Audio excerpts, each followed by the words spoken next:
इस बीच बिहार सरकार को लेकर तेजस्वी यादव ने बड़ा दावा किया है। उन्होंने कहा है कि 3 महीने में नीतीश सरकार गिर जाएगी।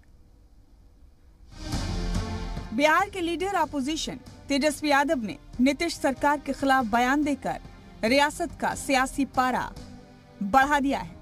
आरजेडी एमएलए और लीडर अपोजिशन तेजस्वी यादव ने एक बार फिर से दावा किया कि नीतीश सरकार 3 महीने में गिर जाएगी। दिल्ली से लौटने के बाद सबसे पहले वैशाली में अपने असेंबली हल्के में आवाम के बीच तेजस्वी यादव ने दावा किया है कि 2 से 3 महीने का इंतजार कीजिए, सरकार गिरने वाली है। तेजस्वी यादव ने आरजेडी अराकीन असेंबली के साथ हुई बैठक में सभी को अहकामात दिए कि बिहार में कुछ होने वाला है, तैयार रहिए।